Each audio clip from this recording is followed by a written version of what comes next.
welcome to another episode of Conversation with a Chef. I'm Jo Ritty, and I love sharing with you the conversations I get to have with talented and passionate chefs. It's the backstory, if you will, to the food they're putting up. I begin today by acknowledging the Wurundjeri people of the Kulin Nation, traditional custodians of the lands and airwaves where this conversation takes place. Land which was never ceded. Land where communities came together to eat seasonally, locally, and without exhausting resources. I pay my respects to their elders past, present, and rising. Today I'm talking to Jane Lowe at Bahama Gold. Now, if I'd had to choose a chef to talk to, if not on International Women's Day, but around that time, Jane Lowe is it. Jane is a passionate chef. She's one of those chefs who always knew this is what she wanted to do. Jane incorporates her Chinese background and Malaysian upbringing, and she mixes that into her experiences as a pastry chef and her recent time in London and her travels in Europe. Jane has distilled her style into delicious, fun food that reflects her life, her adventures, and her thirst for knowledge. I spoke to Jane's boss and friend, Almay Jordaan, at Neighbourhood Wine a few years ago, and I recently caught up with Almay, which was such a pleasure. It's no surprise that she has someone like Jane working with her. You only need to step inside Neighbourhood Wine, Old Palm Liquor or Bahama Gold to understand that Almay, Simon and the people who work with them know hospitality and they love it. At one point Jane mentioned that between the drink and food menu, her goal is for people to never want to leave. Job done, I think.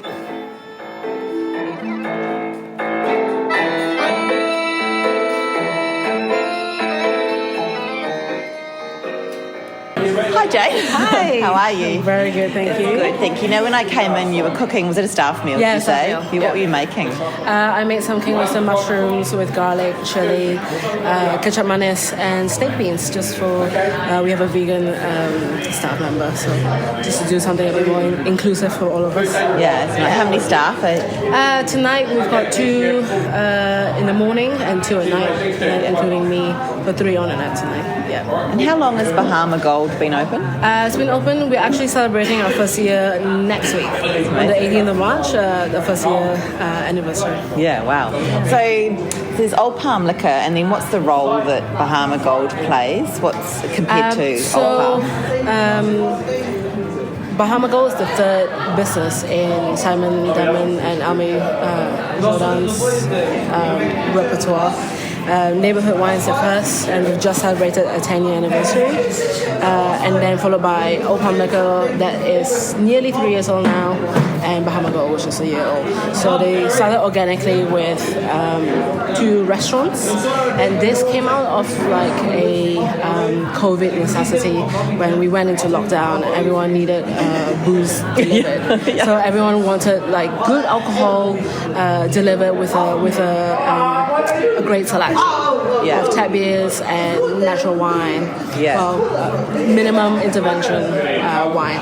Yeah, so it came out of COVID necessity, and we did really, really well with our deliveries, our bottles deliveries. And then we came out of lockdown. This is in between the 5 different lockdowns. Every time we came out of lockdown, we did a little kind of pop-up coming from that window in the front. So that kind of changed organically into becoming a site for just a bar, and it became Simon made it a real focus onto a good sound system, and just like Old Palm, we play everything on vinyl. So they've got this incredible speakers, La Scala, in there, and they sound incredible, especially for such a small space. They're really very good. So a good focus on sound and music, and obviously the drink selection is great. So now with me coming in, we're trying to elevate it to make it so you never have to leave. So you sit there, you have your drinks, have a little bit of snacks, and then maybe grab a nice bottle of wine and carry on the night. So I read in the press release that you talked about a smaller menu. Yeah. So what do you mean by that? So now I do 5 dishes at the moment. I do just a snack, a popcorn that I pop to order with tahini spice, which is from a South American condiment, usually made with chili and dried lemon juice.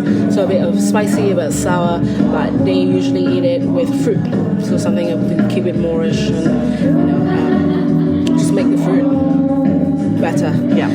So I put it on some popcorn to just go well with beer, something that keeps you wanting to drink a little bit more. Then I've got my scacciata that I make every day in-house at the moment. I'm taking inspiration from the Sicilian sfincione, which is like a grandma-style thick bread pizza. And I'm putting tomato sambal on top of it. So sambal is just like it's a Southeast Asian chili sauce. So many different iterations. This one is vegan, just so I didn't want to put any shrimp paste into it. So in substitute of that, I put tomatoes to just bring out the umaminess of it.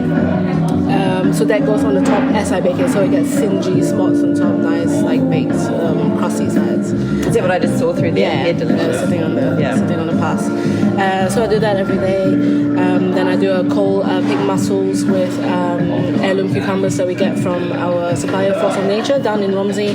Beautiful different heirloom cucumbers. I know them, and they're the best. They're lovely. Jo is lovely. So I work with her quite closely with like letting me know what's in season for the next couple of weeks and how long this is going to last, what's best at the moment. I think this year they've had a really hard spring. Okay. So I think 70% of the crop has failed. So yeah, which is quite devastating. Yes. But it just means that like if they do have something good, it's a very small amount, which is perfect for me. Whereas Old Palm we kind of need we kind of need a bigger volume of products because here we're a 170 seater, so it's quite big. But at Bahama it's only a 30 seater. So okay. Yeah. Beautiful. And so how long have you been with Almay? With the company? Yeah. So I worked at Neighbourhood 2017 for a year as Sue. And then I went to London for a couple of years. I worked at a place called Brawn, which I learned a lot of things. That's where I really probably got into the European techniques and the French Italian. Like they're very focused on that kind of techniques. Was that a big place? It was an AC cover, so not really, but the team was quite small. So there was 5 of us, and we just made it work. It was an incredible team that we had at that time, and I stayed there for 2 years because it was incredible. Yeah. I came back. I would have considered sponsorship, but COVID hit, and March 2020, ScoMo told us to come back. Yeah. And luckily I did because I would have been stuck there for a long time. But I came back and immediately Almay was like, come work for Old Palm. So they have been open at the time for 5 months. So they opened in October and I came back in March. So I came on as Sue and I've been working since then till July last year. Then I took a sabbatical and I went back to Europe because the world opened up again and went to say goodbye to London properly. So I went to say goodbye to my friends, travel around. I did Italy with my partner. I did Portugal. I did the island of Madeira. I went to Copenhagen. I went to Dublin. It was lovely. Yeah, so I took a 2.5 month trip to Europe. Then I came back and I just enjoyed my summer, or what is supposed to be summer. Yeah, well, that's right. Yeah. So I did that, and now I'm here. Now I've got a new lease on life. Yes. New inspirations, a new style completely for me. So how would you describe your style? I know that's a bad question to ask chefs, but you just mentioned it. So. Look, I'm very passionate about wine. I love wine, and I kind of want to make food that goes well with wine. Yes. Instead of getting wine that goes well with food, I want it to be a proper a proper relationship between the two, and have the them both work in sync.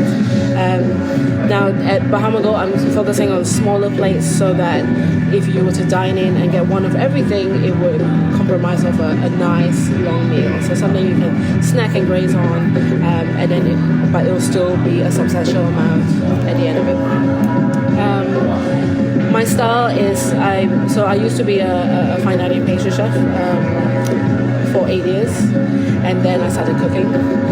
So I do try and still keep my pastry skills up to date. So at the moment, as a wine bar, there's not going to be a ton of dessert choices, but at the moment I'm just taking a nostalgic throwback to my childhood of having bahulus, which is a type of Malaysian madeleine. So it's a sponge, light airy sponge with pandan inside, and I've done kaya, but this time I've called it a kaya curd, because usually kaya is made with toast as a breakfast, as a toast with kaya and a slab of butter, and that would be like a breakfast dish. But I've whipped the butter into the kaya to make it a bit more luscious, a bit more sinful.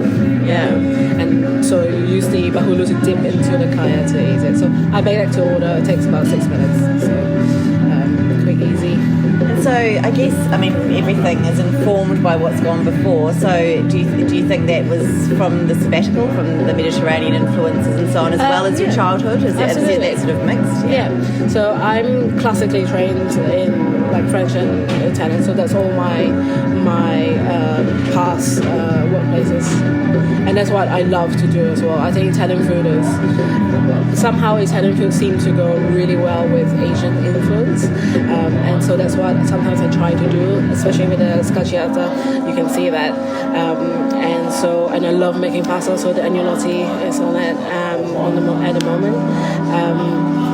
So I try to do, with the menu, I try to have a bit of fun with it and try to showcase maybe some of my Chinese heritage and my Malaysian background into the menu, but still using European techniques. And so it's maybe stuff that you're familiar with a twist. That's what I would, as a gist of my style. Yeah. Did you always know you wanted to be a chef?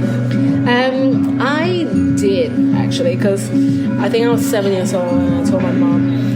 My parents don't cook all that much, actually. They love traveling, and I remember watching, my parents were quite strict.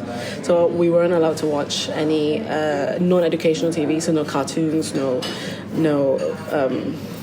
as children we were allowed to watch that. We were allowed to watch Discovery Channel or the Travel and Living. So Travel and Living, I find that like with food comes travel, or vice versa, with travel comes food. So I got really, really interested in just love watching the culture of another country and that influence on the food and the produce that they are able to get and what they've done with it to then be the definition of their culture, and I find it very, very, very interesting. So I started I was like, I want to be a chef. I was like, Mommy, I'm going to be a chef, and my parents did not want me to be a chef, and I insisted. I was like, I don't want to go to high school. I just want to go to trade school, and they're like, no, go finish your high school, at least finish your high school, and then go get your diploma. So that's what I did. I finished my diploma. I studied at William Angus here in Melbourne. I studied patisserie, so I did pastry for about 8 years. I worked at the highlight would probably be Lake House when I was pastry chef there for about 2.5 years. Then I came out to Melbourne, and I was given an opportunity.